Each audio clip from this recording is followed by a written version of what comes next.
We'll just give it a few more moments for a bunch of the online people to get filtered in.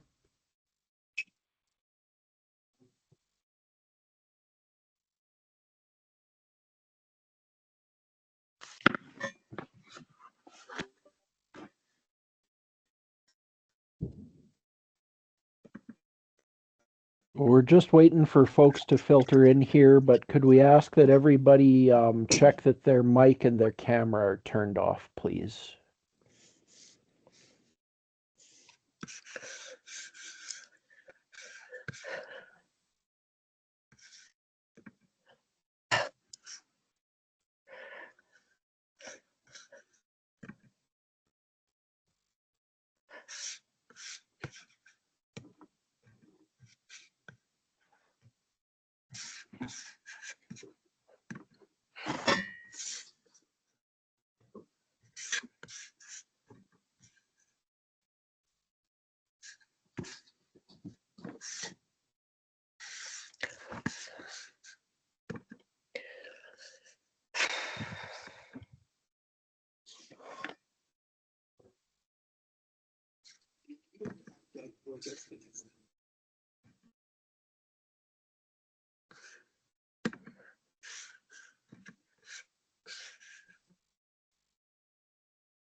Have most of the people filtered in, Ross?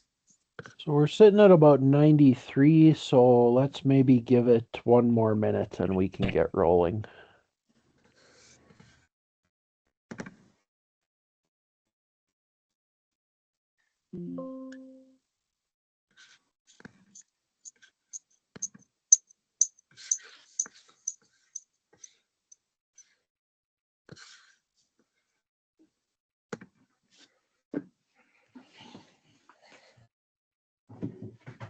And just a reminder, if you aren't muted, could you please do so?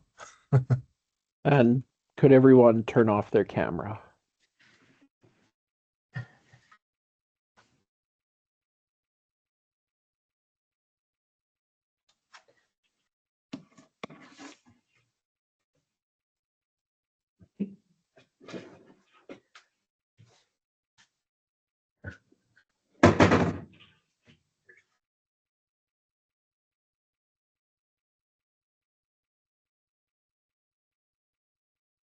All right, I think we can get underway. Just before I hand it over to Lee for the introductions here, we will be we're expecting quite a few people today, so just in the interests of keeping things moving slowly, we will reserve questions until the end of the session. And just feel free to pop them in the chat and we will read them out at the end. And we would just request that everybody check that their microphone and their camera are turned off. Thank you. Over to you, Lee. Okay, sounds good. Welcome everyone, and thank you for taking the time to join our webinar today. It's our second one for the 2026. And you can see the title of the presentation is The Function of Plant to Plant Interactions in the Community Dynamics of a Native Grassland, Insights and Opportunities for Restoration Planning with Emily Holden. And I just have a little bit of a preamble. The Grassland Restoration Forum started in 2006 as a collaboration between members of different provincial agencies, the ranching community, conservation organizations, First Nations, industry, plant ecologists, and reclamation partners. Our mission continues is to provide a forum for information sharing, tool development, research, and education to promote and support conservation and effective restoration of native grassland ecosystems across Alberta. So, also we do have an email. So if you can go to our website and subscribe so you can kind of be kept up to date on things. We also have Facebook and Instagram. So I sort of feel like a YouTube commentator. Like and subscribe. Also, if you feel moved to, we do accept donations. Through Canada Helps is kind of our preferred agency for that, as we don't have some extra admin fees related to that. So if you'd like to do that, have a look for us on Canada Helps. I think Gary will put the link up in the comments as well. To support our goals, we offer several different events, such as these webinars. The one today, we also have one on March 18th with Sean Aslin of Agriculture and Agri-Food Canada to kind of give an update on his research in breeding native plants that are locally adapted. It's not, you can't register yet on the website. We're having a couple tech difficulties, but also in April, we have John Acorn, also known as the Nature Nut, with the University of Alberta. He'll be speaking on conservation in eroding landscapes. And then on the 26th of March, we're kind of starting some of our grassland assessment training with, and this will be held in Cochrane, and it is to how to use the range plant community guides and recovery strategy manuals for project and reclamation planning in the grasslands. So if you are involved in any type of grassland work, it is super useful training. It kind of goes through how to do native grassland DSAs, pre-disturbance assessments, preparing seed mixes, and all that other good stuff. So it's a great way to brush up on your skill set before the field season. And it is for new and experienced practitioners. We also kind of piggyback onto that, and we do offer a fall range health assessment training course as well. It's usually a 2-day thing where there is a kind of a day one where it is kind of a refresher of kind of a classroom portion, and the second day is in the field, testing out those skills. So yeah, so if you're not already on our mailing list, get on it. And as Ross mentioned, please you can put your questions in the chat. We'll kind of go through them at the end of the presentation. Ross is our tech guy. If you could make sure you keep your mics and cameras off during our presentation. And I'd like to introduce our speaker today. Emily Holden is a vegetation ecologist at the Alberta Biodiversity Monitoring Institute, and her work brings a trait-based lens to the drivers of plant diversity and community dynamics, with a special focus on grasslands. She is passionate about research that supports effective conservation and sustainable land management. So she's going to speak to us today about plant-to-plant interactions and community dynamics and the opportunities for restoration planning. And I'll pass it off to you, Emily.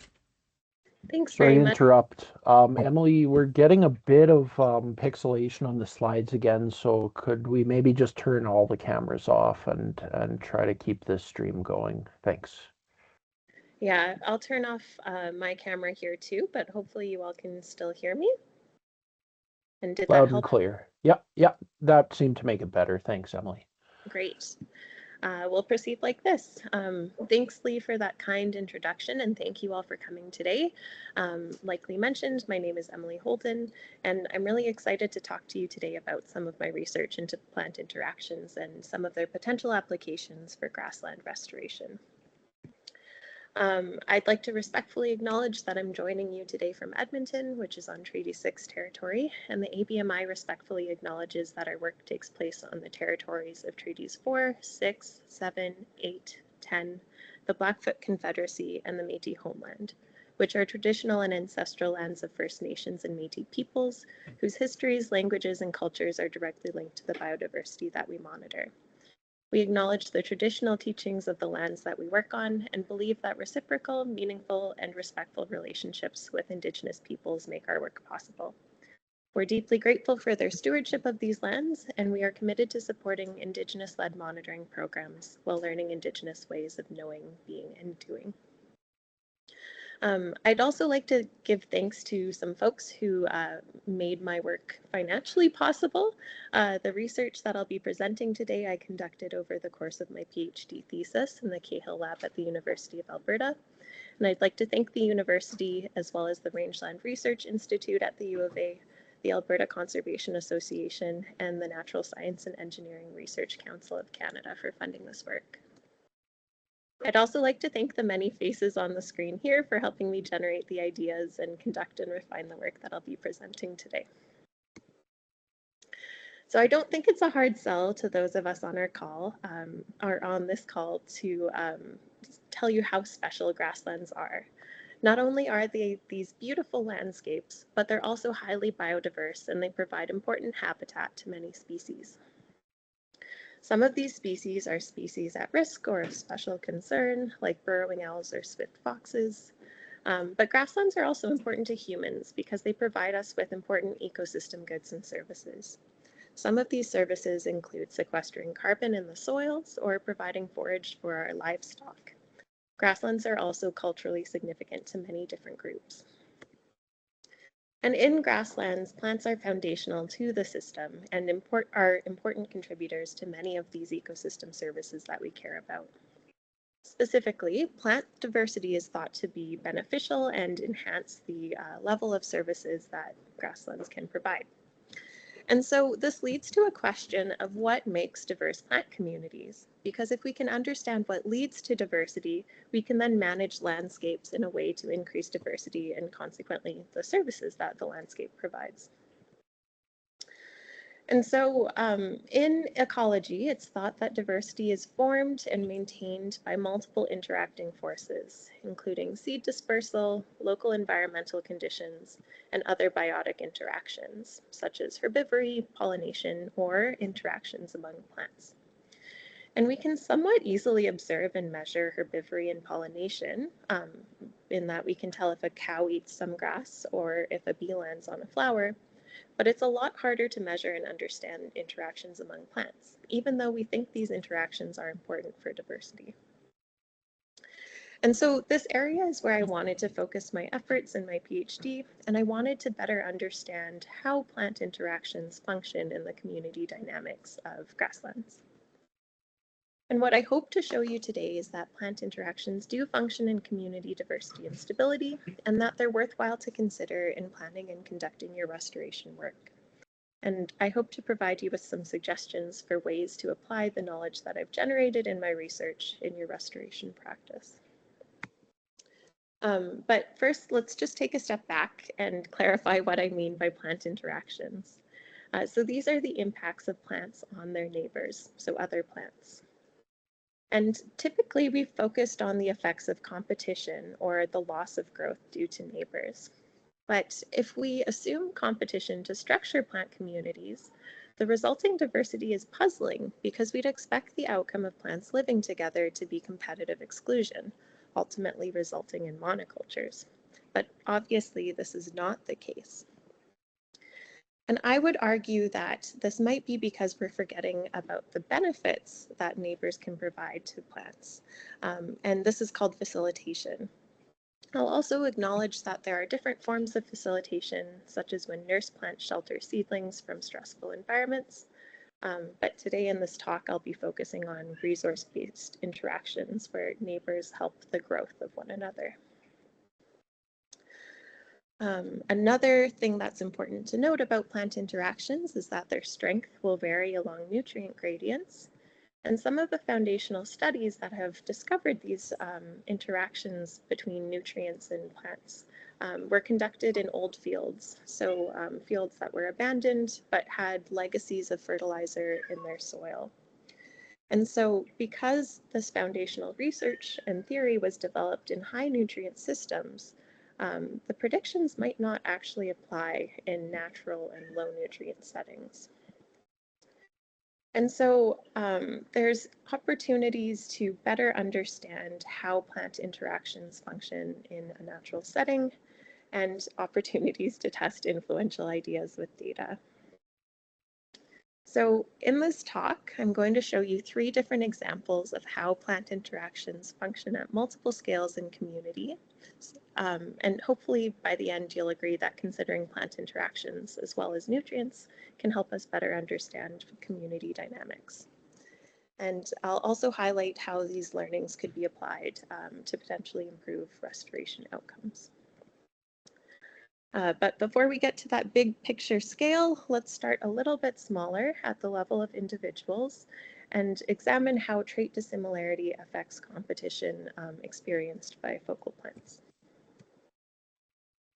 So if we consider the similarity of plants within a community, to prevent competitive exclusion, it's typically thought that plants will differentiate themselves from their neighbors in terms of their traits to minimize competition. And this concept is called limiting similarity. It pretty much states that species can minimize the competition they experience by reducing their niche overlap with others. And consequently, we should expect the trait expression of plants to be over-dispersed or over-differentiated to minimize potential zones of competition. And so limiting similarity predicts that the strength of competition should decrease with decreasing neighbor similarity. And if we remember that competition is a reciprocally negative interaction and more negative values indicate stronger competition, we could show limiting similarity graphically like this. But it's unclear if we actually observe this relationship in nature. And so I wanted to answer this overarching question of how trait similarity with neighbors affects competition. And to investigate this topic, in May of 2020, I went to the University of Alberta's Kinsella Research Ranch. If you're not familiar with Kinsella, it's located approximately 2 hours southeast of Edmonton in the Aspen Parkland Natural Region. You may also remember that 2020 was the peak of COVID times. And so because this was COVID, I had to get creative. I wasn't guaranteed sustained access to my field site. So instead, I cut out circles of prairie and brought them back with me to Edmonton. So we cut out circles of prairie from 20 different plant communities and stuck them in pots and then took them back to Edmonton to grow on campus. We selected 20 different plant communities and tried to make sure that these plant communities were as different as they possibly could be to really maximize potential trait community differences and just increase our range of inference. So this, on the left-hand side of the screen, you can see what one of those circles of prairie looked like. And then I planted seedlings from one of 5 different plant species into the center of the prairie pots, as you can see here. And so the focal species were from 3 forb species and 2 grass species. And I also grew 10 individuals from each species on their own without competition, as you can see in the lower right-hand corner. And this was to serve as kind of an example of biotic potential. So what sort of growth the species could achieve if it wasn't limited by neighbors. And so the species that I chose were selected based on preliminary analyses, and they were broadly distributed in the potential for different traits. Again, just to really maximize trait differences between the focal plant and the community. And then also some COVID color in the upper right-hand corner of the screen. That is my parents' backyard greenhouse where I grew the seedlings because I wasn't able to access the university. So once I had my seedlings in my pots, I then applied fertilizer to half of the pots to manipulate nutrient relationships, and I randomly arranged them in a grid at the University of Alberta's South Campus. So in total, there were 250 pots, and they grew outside over the duration of the summer. At the end of summer, I took detailed measures of the morphological features, also known as traits, of my focal plants. And so traits are measurable physical or morphological attributes of plants, but functional traits specifically are linked to physiological processes and are very useful for giving insight into the actual community processes acting in a given place. I'll also note that ecologists measure a ton of different traits, even though their functions aren't well resolved. And you can see some of the traits that are commonly measured here. But I specifically measured maximum height, specific leaf area, root tissue density, and specific root length. And I chose these traits because they're thought to be functional in competition and they occur both above and below ground. So I'm understanding how the whole plant is reacting to neighbors. So thinking back to this limiting similarity graph, we need to quantify our terms. So the first thing I set out to do was to quantify the strength of competition experienced by individual plants. And to do this, I calculated the net neighbor effects experienced by each focal plant. And I did this by dividing the end of summer biomass, so a measure of plant performance, of a plant grown with neighbors by the biomass of a plant grown alone. And so these plants were matched so that they were from the same species and they also belonged to the same fertilization treatment. So just if they were grown with neighbors or not with neighbors was the only thing that differed. I then took the natural logarithm of this ratio, and what this does is it centers values around 0 so that positive neighbor effect values would indicate facilitation, whereas negative neighbor effect values would indicate competition. And my next step was then to quantify similarity between my focal plants and their neighbors. And so the first thing I did to quantify the similarity was to identify all of the neighboring plants to species and then calculate their abundance by weight, so again, their biomass. I then looked up the neighbors in a local trait database and used the values from that trait database to create community average trait values. And I'm just going to pause here to note that if anyone is interested, the trait database that I used and the trait information is available publicly at the University of Alberta's Education and Research Archive. So these are all grassland or traits collected from grassland plants within the province. So I then calculated similarity in 2 ways. So I first calculated similarity for individual traits by taking the absolute value of the difference between an individual's trait value and the community average for that trait. So looking at just the difference in leaf size, let's say. Secondly, I looked at whole plant similarity by ordinating together individual and community weighted mean trait values. And I've shown an ordination here. If you're not familiar with an ordination, that's okay. All I want you to know about this image is that points that are closer together are more similar than points that are further apart. And so I could measure that distance between, let's say, the focal plant and the community, which is called the Euclidean distance, and that would give me a measure of the overall dissimilarity. I then used these similarity values as predictor variables in a set of linear mixed models. So if we think back to this limiting similarity graph, just to reiterate, we'd expect to see the strength of competition decrease with decreasing dissimilarity. But instead of this relationship that we expected, whole plant dissimilarity actually increased competition. I'll note as well there was a significant interaction in that fertilized plants generally experienced more competition, so their net neighbor effect values were more negative, and fertilized plants that were most dissimilar from the surrounding prairie pot community experienced the most competition overall.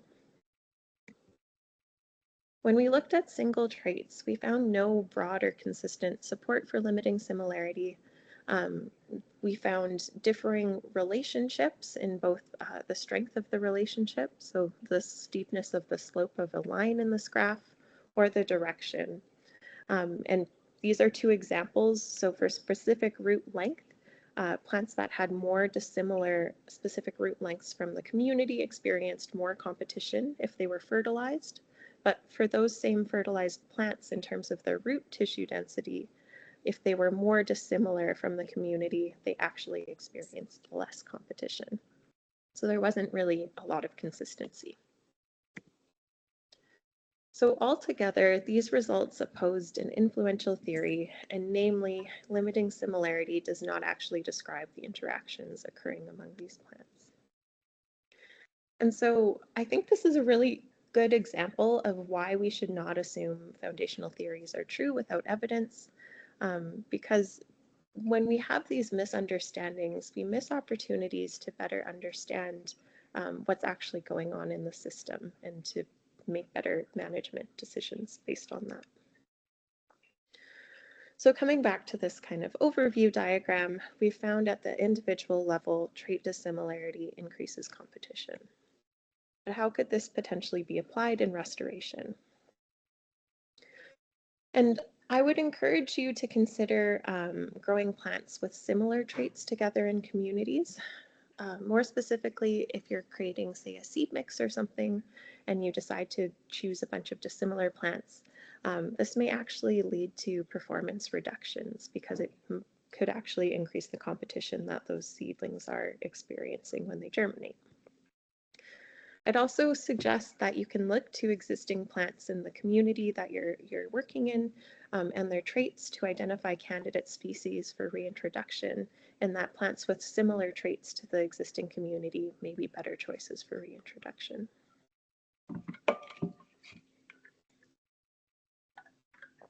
So next, let's increase our scale of inference and look at the population level to examine the implications of species' tendencies to engage in positive or negative interactions. And so up until this point, I've been talking about how plants respond to their neighbors, but I think it's important to acknowledge that there's actually two components to this interaction. There's both how a plant is impacted by its neighbors, which I called net neighbor effects in the last experiment, but it's also known as competitive response or competitive tolerance. But there's also the ability of a plant to suppress its neighbors. So this is often known as competitive effect or neighbor effect. And typically, studies focus on negative effects, so competition, and they also focus on species average effects. And this has led to the concept of plants exhibiting interaction strategies. And so a really great example of these strategies is Grimes' CSR theory.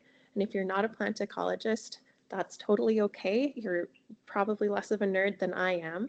But essentially, Grimes thought that plants would exhibit one of three life history strategies.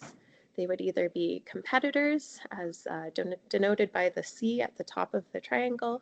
They could be stress tolerators in the S corner of the triangle, or they could be ruderal or weedy plants. And you'll notice that only one of the three strategies focuses on plant interactions.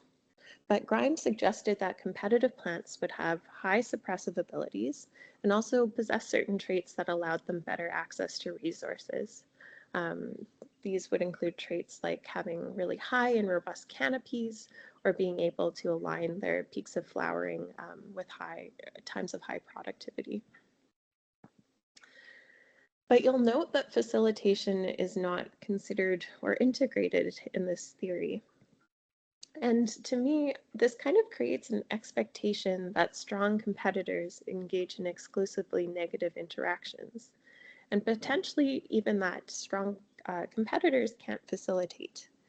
But there's very few experimental tests of these relationships. And so I wanted to ask this really basic question. Can competitive plants ever facilitate? And to address this question, I conducted a second experiment in which I grew 13 co-occurring grassland species. So all of these plants occur together at Kinsella in different possible pairwise combinations. These pairwise combinations included growing 2 plants of the same species together and also a number of plants on their own. Again, to examine the effects of nutrient context, for half of the pots, we applied NPK slow-release fertilizer pellets. And this resulted in 332 treatments that were replicated in 3 blocks, so just over 1,100 plants in total. These plants grew outside on the roof of the University of Alberta's Biological Sciences greenhouse, as you can see here. And after 4 months of growing outdoors, we measured the final total biomass for all of the plants. So again, from the biomass data, we could derive neighbor effect and response values for each plant combination at the pot level. And I'll just walk you through how that looked. So to calculate the neighbor effect of a legume on a neighboring grass, we compared the biomass of the grass when it was grown with the legume to the biomass of the grass when it was grown on its own. We then took the natural logarithm of this value, again to center it around 0. And in this context, positive values would indicate that the legume facilitated the grass, whereas negative values would indicate that the legume suppressed the growth of the grass. To calculate the neighbor response of the legume to the grass, we compared the biomass of the legume when grown with the grass to the biomass of the legume when it was grown alone. Again, we took the natural log of this ratio to center it around 0. And in this case, positive values would indicate that the legume was facilitated by the grass, whereas negative values would indicate that the grass suppressed the legume. And so we did these calculations for all of our species combinations, including the interspecific species combinations. And what this allowed us to do was to count the occurrences of competition and facilitation for each species to quantify how frequently they participated in competitive or facilitative interactions. And what we found was that facilitation was pretty common. Facilitative interactions occurred about 20% of the time, regardless of the nutrients in the pot. Secondly, we found that all species engaged in competition and facilitation, and this was regardless of the nutrient context that we grew them in. And to me, I was really surprised by this result because facilitation is not integrated into traditional concepts of how plants interact with one another, but we found it was happening all the time. And to me, this suggests that it's perhaps unnecessary or not quite true to call certain plants exclusively competitors. And these preliminary results led me to this next question of if I wanted to understand if plants actually exhibit competitive strategies. And I could ask and answer this question again using the neighbor effect and response values that I had previously calculated. So my first step was kind of to ask, what would a competitive strategy look like? And I would argue that competitive plants should be both very suppressive and strongly suppressed. So down in this lower left-hand quadrant of this graph. On the flip side, facilitative plants should be very facilitative and strongly facilitated. So it's potentially setting up this gradient of or spectrum of plant interactions. And both of the other possible combinations of these variables are also true, or are also possible, pardon me. But what did we actually see in the data? What we found was evidence for this competitive facilitative interaction spectrum and evidence for both competitive and facilitative strategies, as you can see here from the positive trend. I'll note that nutrients did affect the relationship, but overall, plants tended to arrange themselves along this axis. And this is really exciting to me because this is not a result that's been considered by previous theories. And so overall, we found that facilitation was common. And even though this was a potted experiment, this result aligns with several other recent papers that found a lot of facilitation, including occurring in field communities. And it also suggests to me that competition is an outcome rather than an intrinsic species quality. Further, our results suggest that facilitation is found even in competitive environments. But perhaps most exciting to me is this evidence for competitive and facilitative strategies that's not captured by the existing plant ecology theory. And I think this is so exciting because we've potentially ignored half of the spectrum of plant interactions. So there's this huge area for further study and further learning. to occur in. And so coming back to this overview, at the population level, we found that species engage in positive and negative interactions, and they can also specialize in competition or facilitation. And so what this might mean in a restoration context is that neighbors can potentially improve the performance of one another. This is perhaps not that shocking when you think of kind of more traditional knowledge about growing things, like backyard gardeners, for instance, talk about companion planting all the time, where if you plant two different crops together, their yields are greater than if you planted them on their own.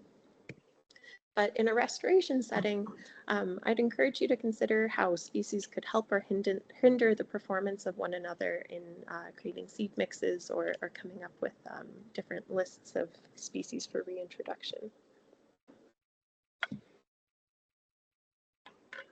So I'd next like to turn to the level of the community and give you a final introduction to another experiment looking at the function of plant interactions and nutrients at the community level.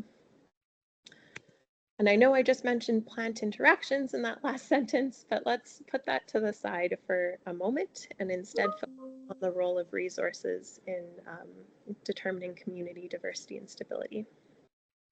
So I'm not groundbreaking in being interested in this. There's a long, long history of ecologists focusing on the role of resources in determining community outcomes, including diversity and stability patterns. And what countless studies have shown is that nutrient addition leads to species loss. And in grassland specifically, it's thought that light penetration causes this loss, and that when you add nutrients, you get bigger plants that shade out smaller ones in the understory. And this shading subsequently leads to their competitive exclusion and loss from the community.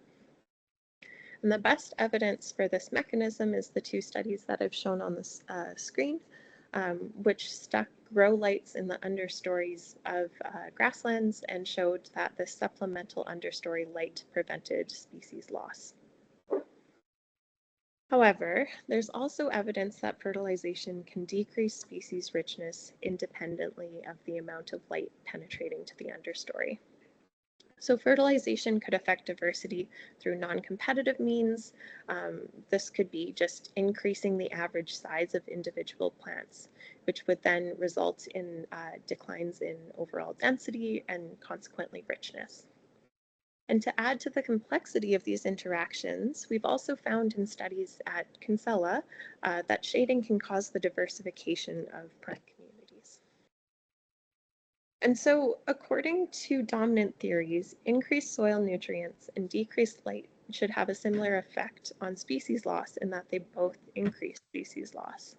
But I wanted to test this proposed mechanism in a more natural, low nutrient setting. And I wanted to ask if soil nutrient and light manipulations had similar effects on species gain and loss.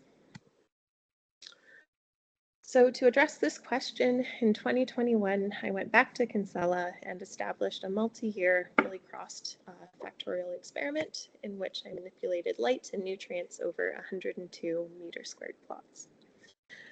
In both of these treatments, we had unmanipulated plots to serve as controls. But just briefly, we reduced light via shade cloth, which is the green cloth on the structures that you see in the background of this image, or we increased light by tying back neighboring vegetation so that there was less of a standing overstory in the grassland. Again, we increased soil nutrients by adding slow-release NPK fertilizer pellets, and these light and nutrient treatments were reapplied in 2022 and 2023. So the study lasted for 3 years. At each plot in the central 50 by 50 centimeter area, I recorded species presence and abundance. And then I used these data to calculate changes in species richness and track changes in community composition over time. So I characterized changes in community composition as species turnover using a metric called temporal beta diversity. And essentially what temporal beta diversity does is it compares the plot level community composition at 2 points in time. So for me, this was at the start of my study in 2021, and I compared it to the end of the study in 2023. And the advantage of this metric is not only does it tell you which species are similar or retained across time, but it partitions the dissimilarity into the species that were lost versus the species that were gained. So you can see the relative contributions of species loss versus species gain to changes in communities over time. And so temporal beta diversity again became a response variable in a series of models. And I won't walk you through all of the results. They are in a paper that's in press right now, so it'll be released in the coming weeks. But just really briefly to highlight some main results, unsurprisingly, I found that increasing soil nutrients led to more species loss. However, what was surprising was decreased light did not lead to increased species loss. And to me, this suggests that the effects of nutrients and light on species loss could potentially be decoupled in this low nutrient natural system. Okay, so let's bring the plant interactions back in. Neighbors can have effects on one another other than just using up soil nutrients or intercepting light. Plant social and microbial interactions, the physical presence of other plants, or other associational effects can modify the effects of resource addition. And so I really wanted to understand this kind of holistic, interactive resource and non-resource effect context that plant neighbors create. And so I asked if plant social context influences species turnover. And now you may be asking yourself, what the heck is plant social context? And by social context, I just mean both neighbor identities and potential interactions. So again, I wanted to create this holistic description of the communities. And to do this, I came back to the plot level species presence and abundance data. And then I created networks. So you can think of networks as maps of interactions, and they're tools that are commonly used to characterize social interactions in other taxa, including humans. You may remember a pretty famous movie from a number of years ago called The Social Network about Facebook. So again, networks are used to understand social interactions everywhere. So I used the species presence and absence data from my control plots to create co-occurrence networks examining species relationships with one another. And in these co-occurrence networks, they're based on whether species positively or negatively co-occur with one another. So if we were to zoom in on an individual species, a positive co-occurrence would happen when the species occurs with another more than would be expected by chance. And on the flip side, a negative co-occurrence would happen when the species co-occurs with another less than expected by chance. And so from these networks, I was able to look at a given species and just count the number of times that it positively or negatively occurred with others.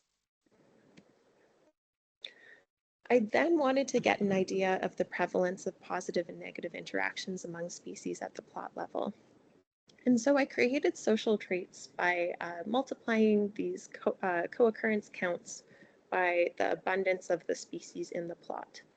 And this approach is analogous to the community-weighted means that I created for trait values in my first experiment.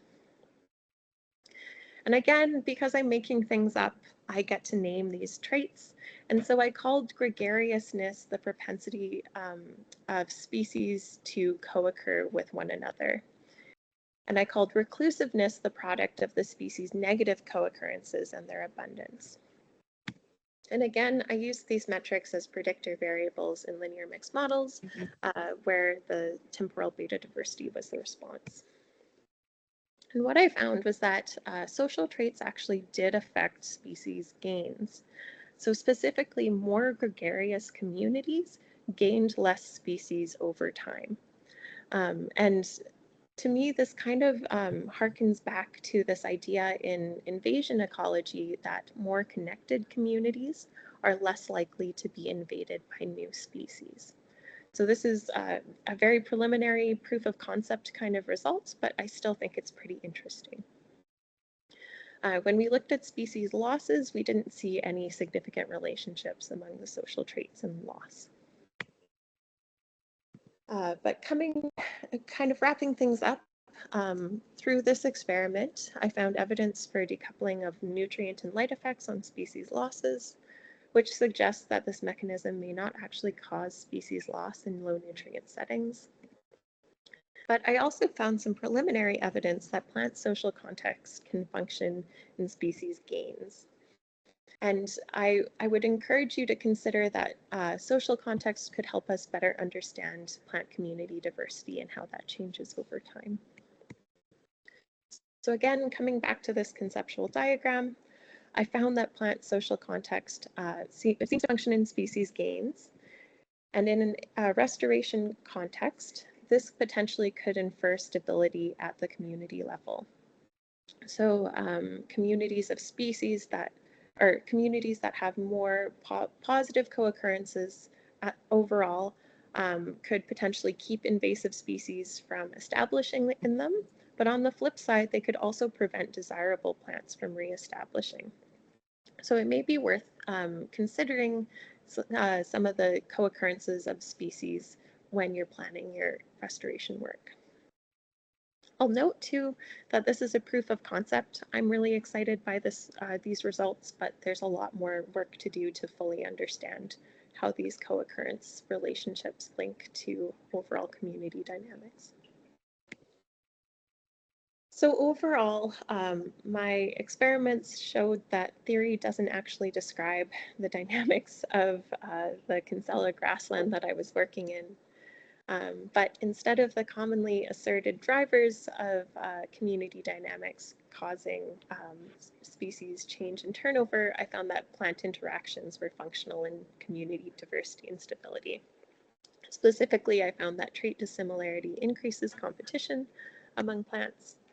Facilitation is really common, and plants can exhibit facilitative strategies as well as competitive strategies, and social context functions in species turnover.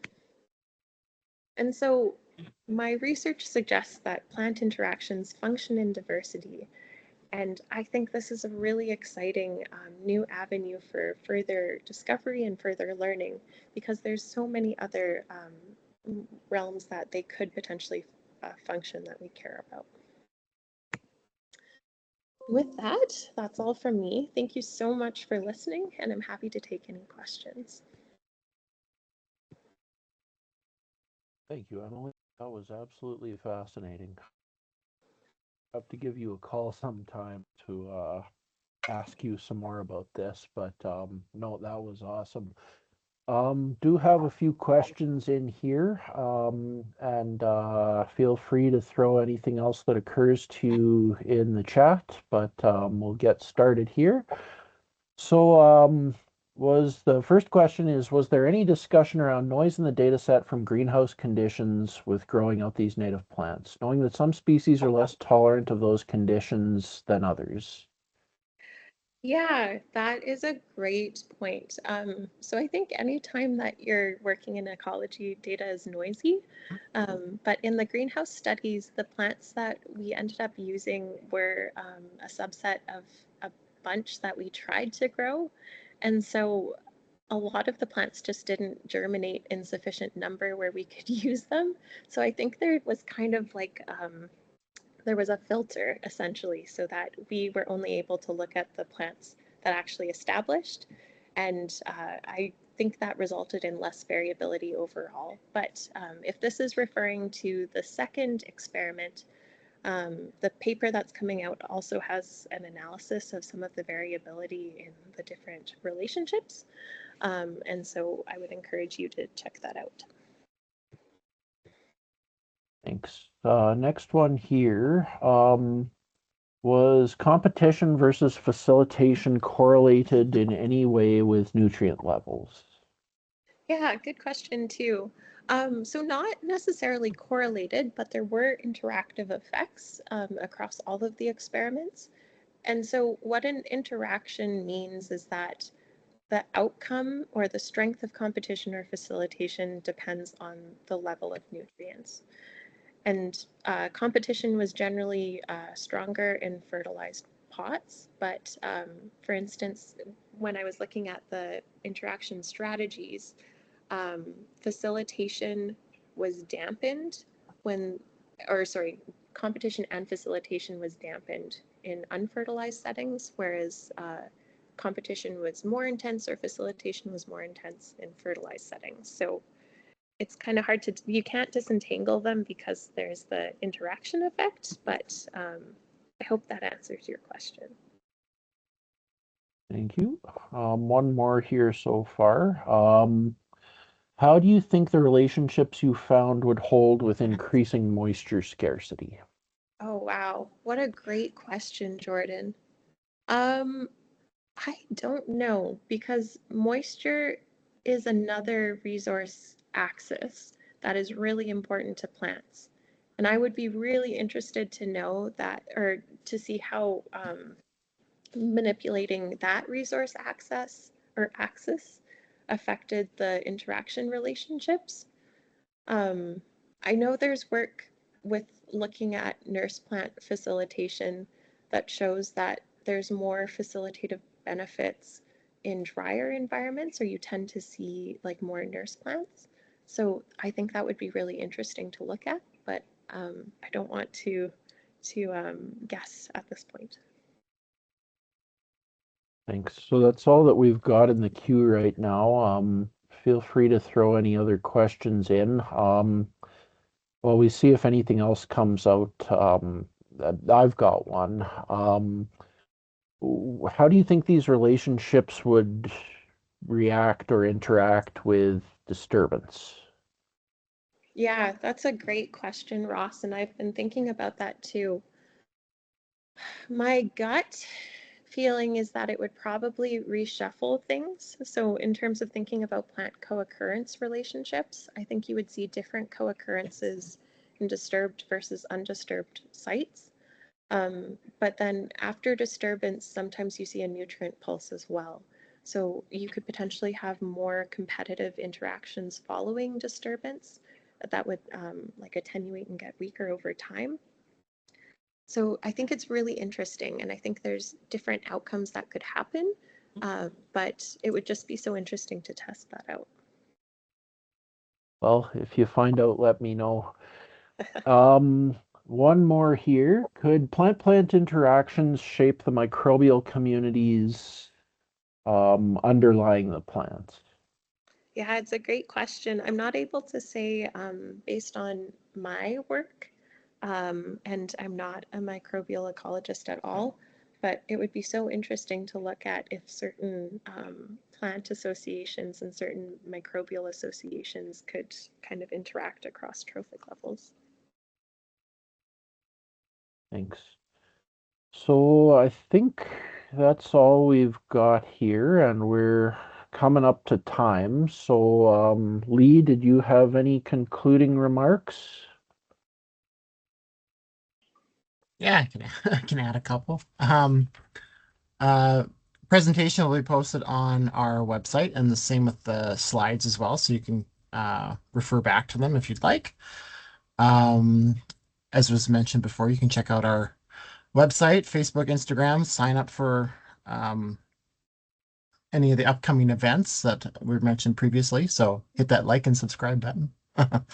Our next webinar is on March 18th, and the registration details will be up as soon as we get some glitches worked out. And the one after that will be April 15th with John Acorn. And if you feel so inclined to support us that way, you can make a donation to the GRF through Canada Helps. The information for that was posted in the chat. So other than that, we can call it a day. Thank you again, Emily. Yeah, thanks everyone. Take care.